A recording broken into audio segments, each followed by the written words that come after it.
My God, my God, why have you forsaken me? Sa cross. Amen. Pero hindi po tayo nagluluksa. Sabi ng iba, patay daw si Jesus pag Friday. Hallelujah. Di ba ako naniniwala doon? Bakit nabuhay na siya eh? Kung tayo ng 2,000 years ago, kasi pray tayo now. Di ba? Sabihin mo sa katabi mo, Jesus is alive! Amen.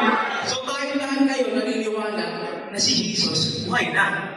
And ang fourth word ko po, sabi po dito, my God, why have you forsaken me? So, ito pong word na ito ni Jesus Christ. Controversial po ito. Ito po yung isa sa mga pinag-uusapan sa Bible.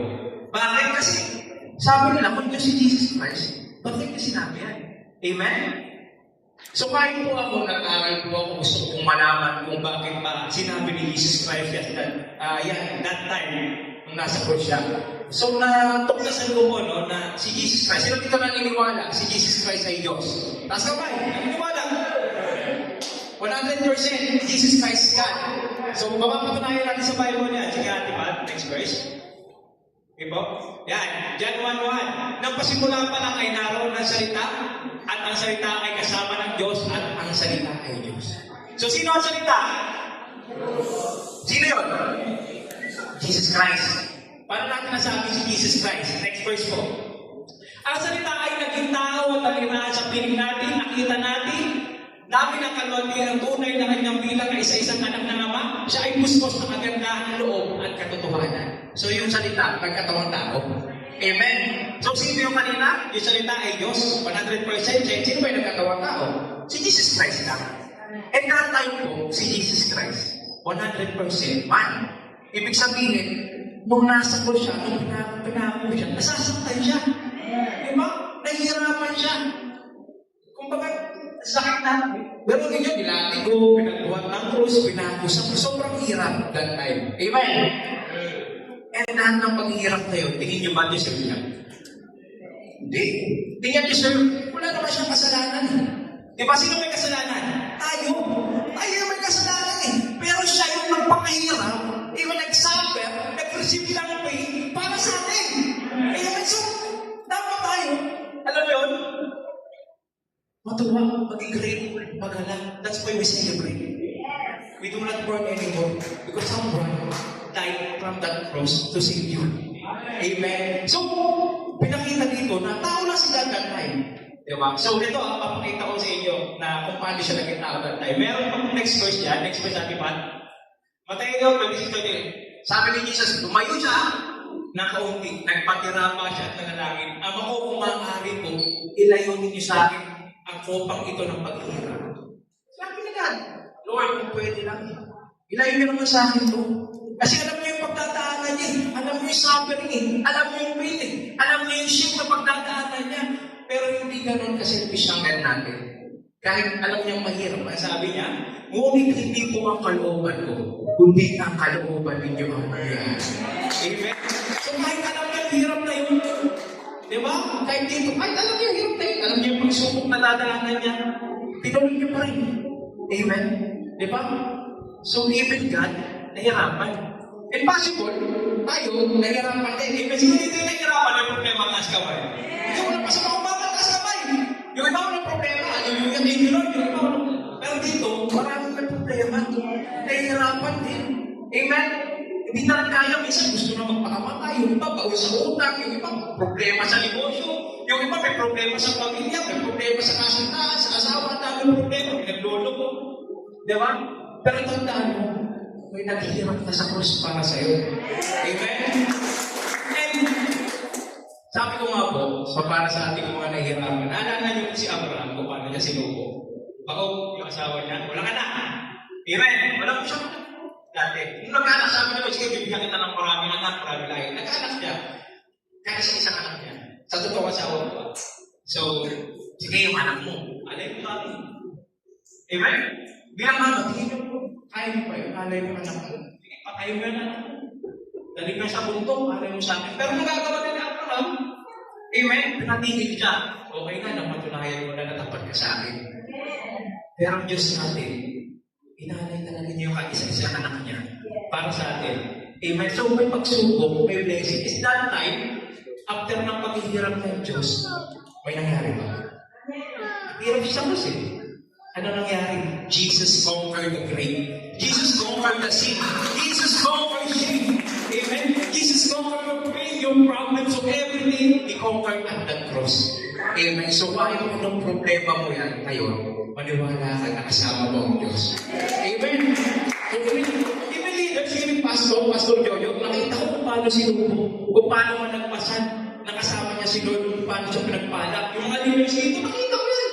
Kung paano sinubok yan, mga hirap na, naalala ko dati, nagkukumit lang, di ba, nag-initan, nagsimula sa wala, pero ngayon meron na, even me. Until now, sinusubok ko ako. Sinusubok ko ako until now. But I know my God is with me. So, ito po yan. Ito po, sinare ko lang po ito sa MSN. Pakita ko lang po yung nangyari sa akin. Ito po kasi, ito po yung nangyari sa akin. Sige po. Yan po, ito po nangyari ito noong February. February. Nangyari po yung February. Next po. Nangyari ng March. Tanong mo, magkasunod. Sabi ko, Lord, tanong din ako eh. Lord, ano ba nangyari?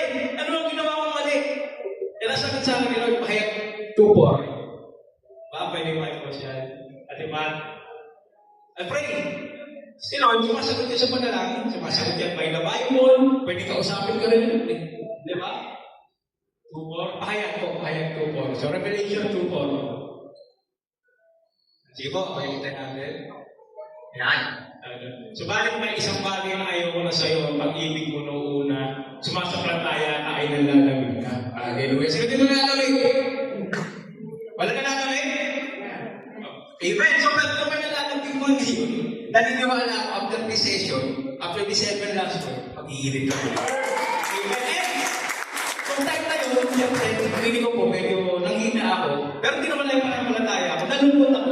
Totoo nalungkot, hindi naman din malulungkot, magkano, may 60,000 yung isa, hindi ko pa alam eh. Pero yung picture na ito, nakita ko, hindi ko yung next one, picture, yan, kita ko ito. Hallelujah. Pray, umiyak ko yung time na ito na nakita ko ito. So, sabi po dyan, meron yung mga atleta. So, champion yung mga atleta. Lahat yung world champion. May champion sa basketball, may champion sa billiards, may champion sa bowling, may champion sa swimming, may champion sa chess. So, lahat po ng mga champion nagsama-sama ay nagkaroon po ng world tour. Eh, nagkakaroon po yung world tour nila, nasa US po, nasa Coliseum sila. So, punta sila sa Coliseum, mag-isang painting, ito po yung nakalagay. Ang title po nito is Checkmate. So, paano naging checkmate? Parang, ito po, portray ng nakapula yung demonyo, natalo na po niya yung tao. So, yun po yung pinoportray ng 29 hour na yan. So, checkmate. Yan. So, yun po, dumaan sila doon, pinaliwanag mo nagtutur ka na, ganito, ganyan, yun po yung checkmate. And tuloy na sila sa kasunod.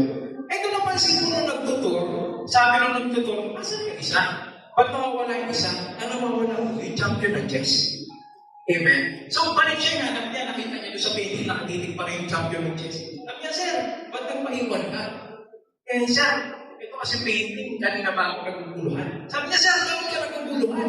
Eh, yung painting, sir, kasi, dapat ang galing yan, mali yan. So, sir, bakit ba? Tepa, pagwas ng painting. So, sabi niya, bakit mali? Bakit mali yan? Eh, nakalagay yan, sir, check painting. Eh, sir, world champion ako sa chess. Diba? Hindi pa checkmate sir eh.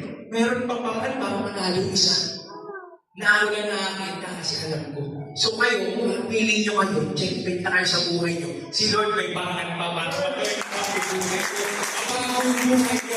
Kung naniniwala ako, kasama mo ang Diyos ko pag tiniwala kayo Lord ngayon. Sabi nga nito, mangyari Panginoon ang kalooban mo. Hindi ang kalooban mo. May mangyayaring miracle sa buhay. Amen. So, Lord, kayo po at tayo po yung manalangin. Doon po natin, Lord. Panampalataya kayo, Lord. Walang alilangan. Lord, Panginoon, we pray, Panginoon, lakuhin yung miracle in my life. Yung akala namin na wala na, Panginoon, magkakaroon, Panginoon. Yung akala namin problema, hindi masusunod, Panginoon. Magpipinagro ka, Panginoon, isunod ka. Yung akala po namin, Panginoon, sa iluhan, Panginoon, magkakaroon ng something, Panginoon, papana, Panginoon, promotion, business, Panginoon, maayos maayos ang mga family, maayos ang relationship, kahit anong problema, Panginoon, naniniwala ako, Panginoon, na ikaw ang miracle worker, Panginoon. Kayo po, Panginoon, nagsasolve ng aming problem, Panginoon. Jesus, name God, hindi matatapos ang araw na Panginoon, hindi mo sinolve ang bawat problema na bawat sabihin sa buluwagan ito, Panginoon. Ito po ang aming dalangin na may pasalamat sa pangalan ng aming Panginoon Jesus. Amen.